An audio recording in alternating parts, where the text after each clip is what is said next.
İnanırsınız, bu kombi menyunu yemək üçün 40 dəqiqədən çox sırada gözləmişəm. Dubai Mallda gəzişirdim, gördüm mədəm yavaş-yavaş luq-luq eləməyə başlayır. Elə qiymətlərə falan da baxırdım, deyirdim elə bir yerdə oturum ki, həm cibimə sərf eləsin, həm də ki qarnım doysun. Gördüm burada yaman sırada millət var. Elə qiymətlərə falan da baxanda başa düşdüm ki, hə, burada deməli ucuzdur deyə, burada çox sıra olur. Həmçinin fikirləşdim ki, elə dadı da yaxşıdır deyə insanlar buranı seçir. Nəysə sırada durdum, sonra getdim sifarişimi verdim. Fikirləşdim ki, artıq elə əsas proses gerdə qaldı. Sifarişi verdim, 5-10 dəqiqədə yemək hazır olar götürərəm. Amma inandırım sizə ki, həmin o 40 dəqiqədən çox müddətin elə rahat yarım saatını burada gözləmişəm.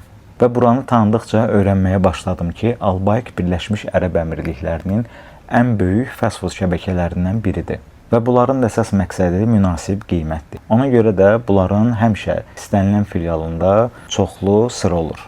Nəysə, uzun sözün qısası, başınızı ağrıtmayım. Getdim qəşəng oturdum yerində. Bu da menyu. Və onu deyim ki, dadını da çox sevdim. Yəni elə çox yerdə mən fast food yeməmişəm. Burger qurdu deyiləm. Amma mənə elə gəlir, yəni dadı çox mükəmməl idi.